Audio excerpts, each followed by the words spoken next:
Hello नमस्कार दोस्तों, मेरा नाम है देवेंद्र और स्वागत करता हूं मैं आप सभी का आपके अपने यूट्यूब चैनल पे। दोस्तों, मुझे मेडिकल कोडिंग में 8 साल से ज़्यादा का एक्सपीरियंस हो चुका है। तो ये चैनल बनाने के पीछे हमारा यही मकसद है कि जो भी मैंने 8 साल में सीखा है अलग अलग कंपनियों से अलग अलग प्रोजेक्ट में काम करने के बाद वो मैं आपके साथ शेयर करना चाहता हूँ। तो आप भी अगर मेडिकल कोडिंग फील्ड में इंटरेस्टेड है और आप इसे सीखना चाहते हैं तो आपसे ये रिक्वेस्ट करूँगा कि आप इस चैनल को सब्सक्राइब करना ना भूलें और मुझे सपोर्ट करें ताकि मैं ज़्यादा से ज़्यादा वीडियो आपके लिए लेके आ सकूँ। दोस्तों, आज के वीडियो में हम एकदम बेसिक से बात करेंगे कि मेडिकल कोडिंग क्या होता है, मेडिकल कोडिंग में कौन से सॉफ्टवेयर यूज होते हैं, कौन से बुक यूज होता है। और अब वीडियो के लास्ट में एक एग्जांपल से मैं आपको समझाने वाला हूँ कि एक्चुअल मेडिकल कोडिंग कैसे होता है। तो सबसे पहले हम स्टार्ट करते हैं लाइक इंडिया में क्या होता है। अगर मान लो आपको जब भी कुछ भी प्रॉब्लम है तो आप क्या करते हो, आप डॉक्टर के पास जाते हो। डॉक्टर को जो भी अपनी प्रॉब्लम है शेयर करते हो, डॉक्टर आपको चेक करता है और उसके बाद अगर कुछ टेस्ट रिक्वायर है तो वो टेस्ट लिखता है, और नहीं अगर कुछ माइनर प्रॉब्लम है तो आपको मेडिसिन देके घर पे भेज देता है। तो घर जाने से पहले आप क्या करते हो, क्लिनिक से घर जाने से पहले आप फिजिशियन को जो भी उसने वर्कअप किया, जो भी काम किया, आप उसकी पेमेंट उसको फीस दे देते हो।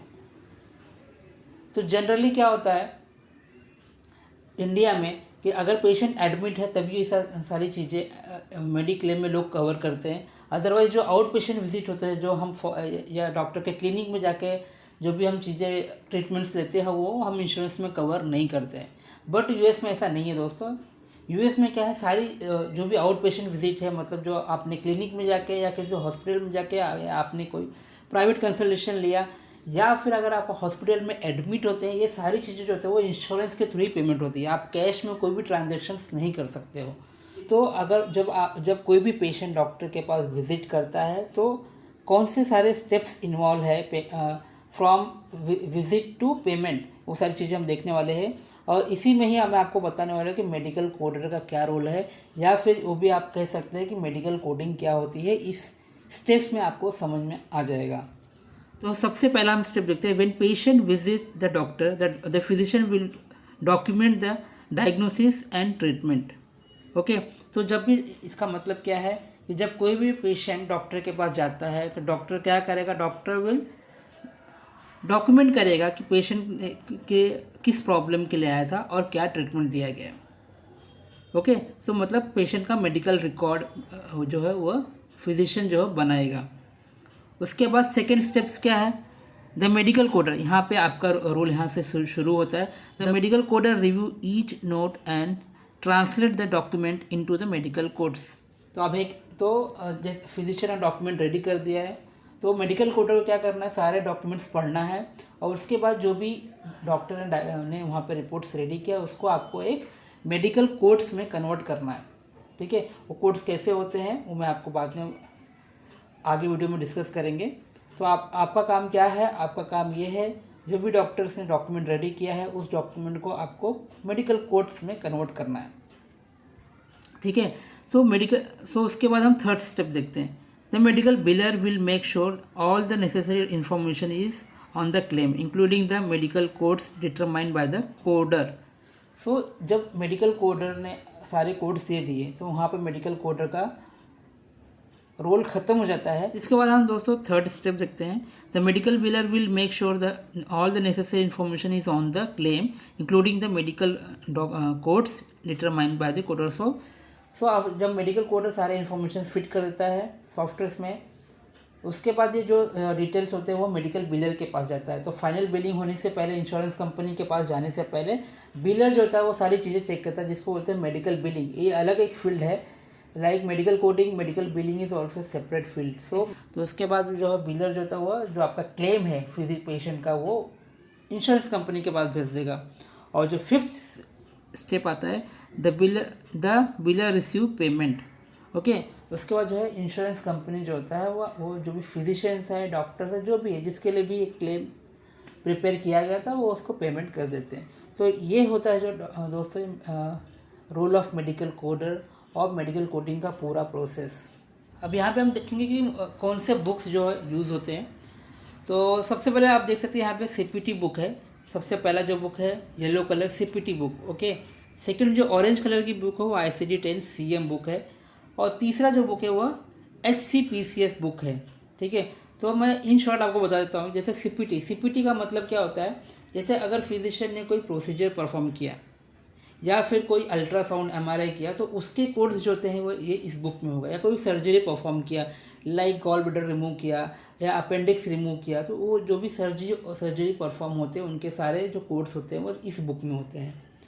तो अगर पेशेंट को कोई सर्जरी हुआ, उसका कोड आपको देना है, तो आप किस बुक में सर्च करोगे? CPT बुक में। और ICD-10 CM, तो इसमें जो भी बीमारियां होती है, लाइक पेशेंट अगर एब्डोमिनल पेन के लिए आ रहा है, कफ, कोल्ड, फीवर, निमोनिया, ऐसा कोई भी कोड्स आपको चाहिए तो आप किस बुक में मिलेगा? उसके सारे कोड्स ICD-10 CM बुक में मिलेगा, ठीक है। और उसके बाद तीसरा जो बुक आता है HCPCS, लाइक मान लो आप हॉस्पिटल में आते हैं और आपको कोई चोट लगी हुई है, तो उस टाइम पे मैं एग्जांपल दे रहा हूँ, जैसे कि मान लीजिए, तो डॉक्टर क्या करता है, कोई भी ड्रेसिंग करता है या फिर क्लीनिंग करता है, या फिर मान लो आपका फ्रैक्चर हो गया है या फिर मोच आ गई है, तो वहाँ पे ड्रेसिंग करता है। तो ये सारी चीज़ें भी बिल होती है, ठीक है। तो इस अगर मान लो आपको कोई इंजेक्शन डॉक्टर ने दिया, वो इंजेक्शन आपको बिल करना है, ठीक है। तो ये सारे जो उसके कोड्स होते हैं आपको इस बुक में मिल जाएगा, HCPCS बुक में। सो ये तो आपको कोडिंग के लिए ये 3 बुक रेफ़र करना होता है।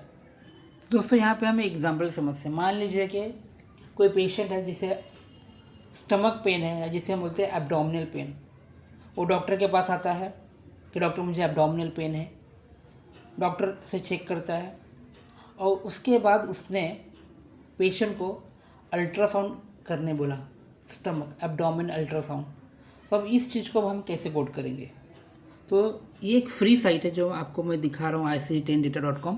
तो यहाँ से मान लो कोई भी बीमारी है, उसका कोड आपको निकालना है तो आप यहाँ से निकाल सकते हैं। ये फ्री साइट है। तो यहाँ पे हम टाइप करेंगे एब्डोमिनल पेन। तो देखिए अब यहाँ पे आपके पास कितने सारे ऑप्शंस है। ये एब्डोमिनल पेन अनस्पेसिफाइड, मतलब अगर मान लो पेन कहाँ पे हो रहा है आप पता नहीं, बस आप सिर्फ इतने ही बता पा रहे हो कि हाँ एब्डोमिनल पेन हो रहा है, तो यहाँ इसका क्या कोड है? R10.9। तो अगर मान लीजिए एब्डोमिनल पेन लोकेशन अनस्पेसिफाइड है, तो आप क्या दोगे कोड? सबसे पहले बीमारी का या डिजीज़ का R10.9। या मान लो आपको अपर एब्डोमिनल पेन है, ठीक है, ऊपर साइड में हो रहा है, तो आप क्या दे सकते हैं? R10.10। तो आप जितना भी स्पेसिफिक आप कोड कर सकते हैं, डॉक्यूमेंट से कोड कर सकते हैं। मान लो आपको लोअर एब्डोमिनल पेन है, तो आप क्या दोगे? R10.30।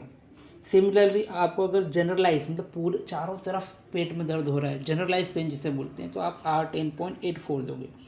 डॉक्यूमेंट में जो भी डॉक्यूमेंट होगा उस हिसाब से आपको स्पेसिफिक कोड करना है। मान लो आपको पेरी अम्बिलिकल पेन है, मतलब आपकी जो नेवल है पेट पे, अगर उसके चारों तरफ है, तो आप R10.33 ये कोड्स दे सकते हो डिजीज़ का। मान लो अब उसके बाद दूसरा क्या किया, डॉक्टर ने अल्ट्रासाउंड जो है ऑर्डर किया और अल्ट्रासाउंड परफॉर्म हुआ, तो उसके हम अलग से बिल करना है। वो किस में मिलेगा?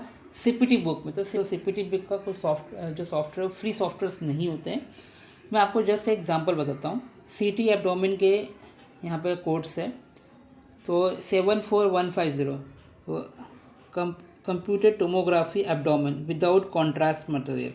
तो अगर कोई भी कलर यूज़ नहीं किया गया है आपके CT में और CT एब्डोमेन किया गया है, तो आप 74150, तो आपका सबसे पहले क्या जाएगा? आपका डिजीज़ कोड जो है R10.9, R10.30, R10.10, जो भी है आपका एब्डोमेन पेन का लोकेशन, उस हिसाब से आप कोड कर सकते हो। दूसरा, फिजिशियन ने CT किया, तो आपको देखना है कि CT विथ कॉन्ट्रास्ट हुआ है और विदाउट कॉन्ट्रास्ट हुआ है। अगर कॉन्ट्रास्ट मतलब कलर, ओके। समटाइम क्या होता है कि जब भी CT करते हैं तो अच्छी से विजुलाइज करने के लिए फिजिशियन कलर्स यूज़ करते हैं। तो अगर कलर्स यूज़ नहीं किया है तो आप 74150 देना है, अगर कलर्स यूज़ किए तो 74160 देना। अगर कभी कभी क्या है, दोनों फिजिशियन एक बार कलर के साथ चेक करता है, एक बार विदाउट कलर चेक करता है, तो ऐसे केस में आप 74170 भी दे सकते हो। तो based on your document you can code. So दोस्तों, आज की वीडियो में हमने देखा कि मेडिकल कोडिंग क्या होता है, कैसे होता है, कौन से बुक्स यूज़ होते हैं, कौन से सॉफ्टवेयर यूज़ होते हैं, और लास्ट में मैंने आपके साथ एग्जांपल भी डिस्कस किया ताकि आपको अच्छे से ये सारी चीज़ें समझ में आ सके। सो अगर आपको वीडियो अच्छा लगा तो प्लीज़ वीडियो को लाइक करके मुझे मोटिवेट करें।